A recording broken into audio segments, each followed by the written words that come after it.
Man, oh man, Euphoria. One of the most popular and polarizing TV shows to come out in the last few years, brodies. So you know we had to check it out, and you know we gotta give y'all our thoughts, you know what I'm saying? So sit back, relax, and let's check out Euphoria.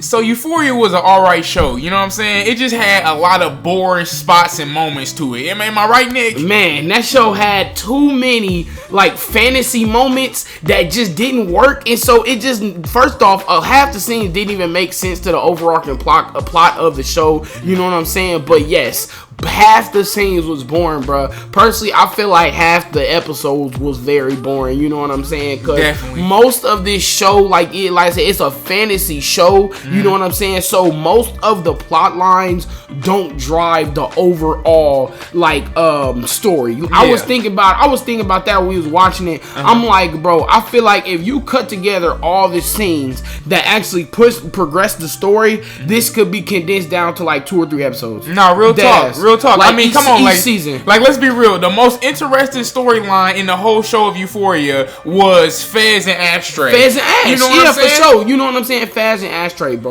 But you can tell that overall they was trying to push it to where it was Jules and Rue as the main storyline. Yeah. And to be honest, y'all, let's be real here.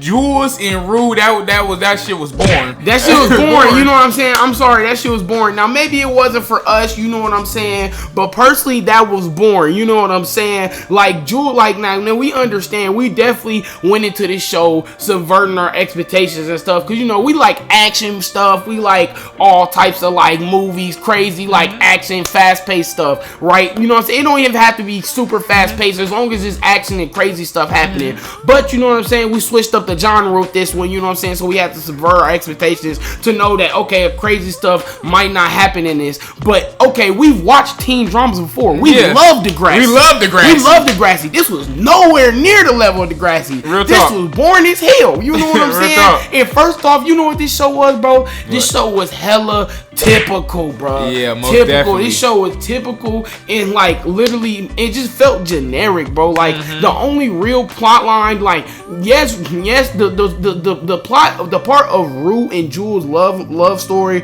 was honestly boring to us. You know what I'm saying? But I think the overarching story of Rue and her trying to get out of beat drug addiction, that is somewhat interesting. You know what I'm saying? So I understand how they made Rue the main character. You know what I'm saying? But I feel like if they was gonna make Rue the main character, Fez and Ash should have been the second like type characters. You know what I'm saying? Yeah, where like more of the spotlight is on them. More of the spotlight was on them. Fact, you know what I'm saying? And I feel like yes, like I said, we had to subvert our expectations because it's a teen drama about high schoolers and them finding themselves and stuff. But I really felt like, ooh, it was just so much wasted potential for this storyline. Cause like if you would have took that plot of Rue, you know what I'm saying, being a drug addict, and you put this show into basically a drug dealing show, like if you basically made it like a show about drugs and selling drugs and just made it from the crackhead perspective, right, I think that's a good ass idea. I really do too. But that's why we think Fez and Ash was the best characters in this show.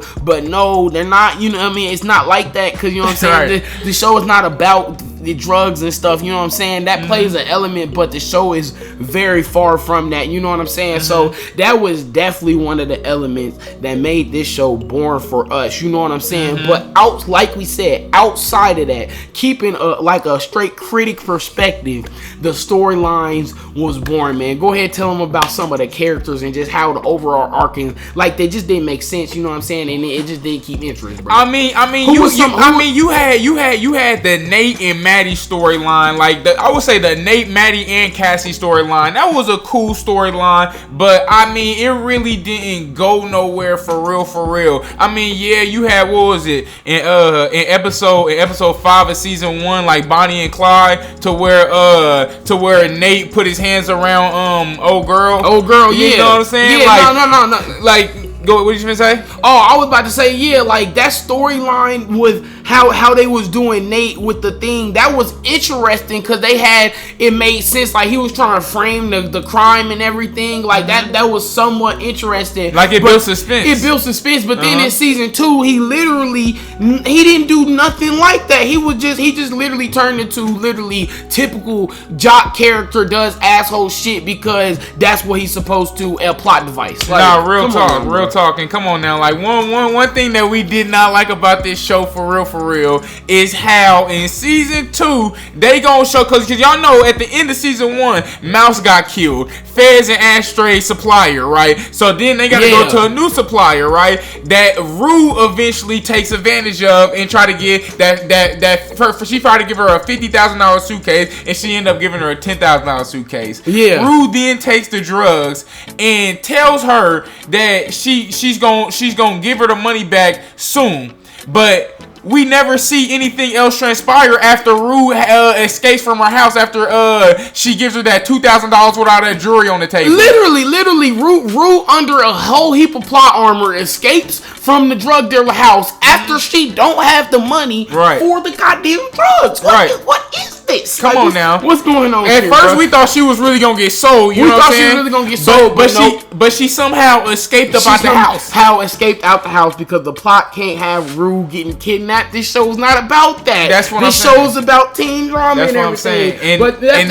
And they never brought anything. They never transpired anything back to that. They never transpired anything back to that, and that was definitely one of our major problems with this show, bro. The storylines was everywhere. Yeah, it was all over the place. What did I tell you so many times we was watching this, bro? I do not like how they bouncing back and forth from the stories. It's literally all over the place, and literally none of this has lineage. You know what I'm saying? Like, it's literally all over the place to where they'll go to one scene and then didn't go to the next scene and like follow it up. They, like you said, when Rue went to the drug dealer's house, that was episode 5 of season 2. Nope, didn't even show that the rest of the whole season. Rest of the whole season, you talking about a whole 3 episodes went by and this drug dealer like, oh, okay, I don't care. Rue Bennett's just walking around my freaking drugs. Ruby Bennett is just walking around with my drugs. I don't know where is she gonna get the money, because she don't look like she'll sell a lick of them bitches, and you know she is a drug addict, so she's probably taking them. You know what I'm saying? But you know that don't matter because I'm just the nicest drug dealer in the world. You know what I'm saying? But hey, I guess, man, you know what I'm saying, bro. But I would say I don't know the best episodes. I would say the best. What's your favorite episodes? Of season 1, episode 8. You know what I'm saying? Because you know Mouse got killed at the end and everything like that. And then I would say for season 1, that was probably the only episode that I think is the best one. For season 2, I would say episode 1, episode 5, and episode 8, the very last episode. And I'm gonna say this, y'all, because it do sound like we damn near putting a lot of bad light on Euphoria. Now, it was good parts about Euphoria, right? Episode 1 of season 2 was probably one of the best episodes in like TV series history that I've ever seen. I told Nick that right after we watched it. I was like, bro, I'm not gonna lie, that was up there, like an S tier type. Yeah, that's S tier. That was a good ass episode. It was a way to set up the season, bro. I'm thinking, bro, damn, this season 2 finna be way better than season 1, bro. No.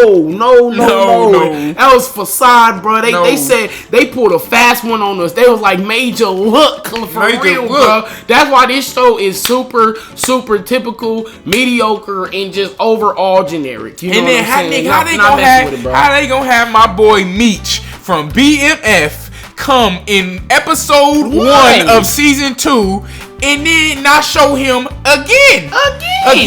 Hey, fun fact, they actually did that twice in season 2, episode 1. They showed a character one time and then didn't show him again for the rest of the season. McKay. They did the same thing that they did. They did the same thing with Meech as they did with McKay. Where is McKay in season 2? Right. McKay and Cassie's love arc was one of the best parts about season 1. Right. Where's it at in season 2? Come on now. Nope, sorry. Write McKay off because we need Maddie. We need Cassie to dive deeper into being a thought. That is literally why, bro. They literally, Cassie, they literally had Cassie. Cassie's arc was nice in the first season because Cassie, they made it seem like, okay, well, you think she's just some like, you know what I'm saying? They said you think she's just some like slut or something like that. But no, they was trying to write it as no, she just falling into all these bad loves because she wants to be loved and stuff like that. But then season 2, they completely ditched that and said, bruh, she's a thought. Make her a thought, bro. Make her a character as much as possible. You Real talk. I didn't like that. I really thought when that was so much wasted potential. Hey, I thought when they popped out with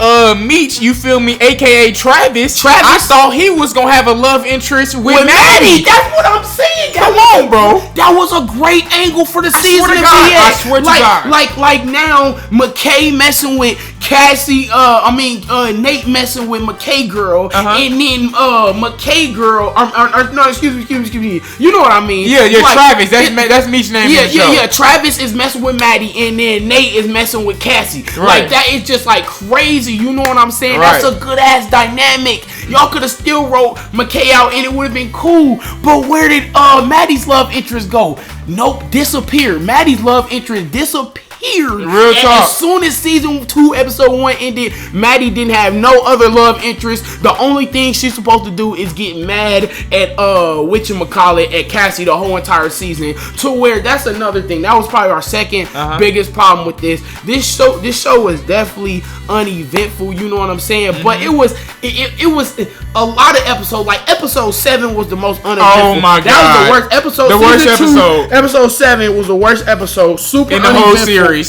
Nothing happened in the whole series, and then one of the most uneventful parts was when how they had Maddie find out that Cassie was messing with her boyfriend, and she literally didn't even do nothing, bro. Maddie's supposed to be so violent. Y'all build up Maddie to be this character. Oh, I like to fight people. She even said it to her person she babysitting in the episode after that I like to fight people. So if you like to fight people so much, why you didn't wreck Cassie in her mouth when she was messing with your boyfriend? Right. It seemed like you capping at me. Right. You know what I'm saying? So yeah, bro, that was definitely one of our second biggest problems with the show. Like it didn't lead to nowhere. Most of the stuff didn't lead to nothing too significant. Right. Now some stuff did. You know what I'm saying? Like the fashion ads, that was very significant. We love that part. Right. But you know what I'm saying? Everything else was just super insignificant. Real talk. You know what I'm saying? But hey, Ashtray was a hothead. That boy was hot. Ashtray was a demon. He was a demon. Hey, I say last thing I gotta say definitely Ashtray was a demon. He was our favorite character, and Fez was our second favorite character. Man. Real talk. Hey, I love season 2, episode 1 when Fez knocked the mess out of Nate with that bottle and then start knocking the mess out, start beating him because that's what Nate deserved, especially after what he did to Tyler. Come on, bro. But that was so good. Come on, bro. Like why didn't the whole season 1 was Nate messing with Tyler. You know what I'm saying? So the whole season 2 should have been Nate falling and getting his revenge and karma hitting him. Bro, that's interesting, bro. Bro, that's interesting. Did you see after Nate got his thing wrecked? Nothing happened. Literally, they didn't talk about it, but for 2 more episodes. Kyle dad. I said Kyle dad. Nate dad. Kyle. He was trying to push up on Fez by going to the gas station with a gun. But you didn't do nothing. We just seen that you was scared. You was scary. You didn't really do nothing. And then 2, what I'm saying is, bruh, Nate, when he was beating Tyler, the second time we seen Tyler, he was in a neck brace. He said he had migraines. His ear was constantly ringing, and he couldn't see out of his left eye. Nate got his ass beat damn near just as worse, and that nigga was perfectly fine, bro. Do y'all see what we saying? Uneventful. The show didn't make sense, bro, and this was mediocre. They don't know how to write, bro. Get it better. Get it together. But last thing I got to say, the show really, it was clear as day from the jump of season 1 that y'all wanted to make the show about Jules. So y'all should have did that in the first place and just saved the whole feds and Rue and drug dealing things for a completely other show. Real Y'all talk. should have made this show about Jules and Kat and them, and then made that show a different segment, because that show would have been way better with just Rue and feds and a show about selling drugs. That's what I'm saying. But man, y'all want to do all this other stuff and push all these other lines and come on, storylines and agendas and no. Like the show is called Euphoria. It's about getting high. So selling drugs is right next to the thing from getting high. So you would think that's the second main storyline. No, that's like a widow past storyline. Very far off from the main storyline. Real talk. So you feel me? It was just a lot of stuff that they could have did better. It was some certain stuff that we liked about it, y'all. Overall, Nick, what would you give Euphoria? I'm gonna have to say I'm gonna give Euphoria personally like a 5 out of 10. You know what I'm saying? Maybe 6 out of 10 on a good day, but for me, I'm gonna have to say 5 out of 10. That's like a C. You know what I'm saying? It's like a C. So you know what I'm saying? Yeah, I'm not gonna lie. I'll probably get a 5 out of 10 as well. Because if I would give it a 5 out of 10, I'll probably give it a 4 out of 10 or you know something. What I'm saying? It just had too many boring spots, bro. Yeah. It had a lot of good aspects to it that they could have built on, but they just dropped the ball on it. You know what I'm saying? Facts, man. All in all, Brody Cinemas, we are not interested in a season 3 of Euphoria. No, sir. You know what I'm saying? saying? Y'all need to go ahead and you know what I'm saying? And just like this gonna be the end of the video. You know what I'm saying? So go ahead, hit that like button. Hit that subscribe button. You know what I'm saying? And turn on the post notifications so you can see more views, you know what I'm saying, reviews, and you know what I'm saying, how we feel about different shows, because we got plenty on the way. But until next time, we appreciate all y'all for tuning in to Brody Cinemas.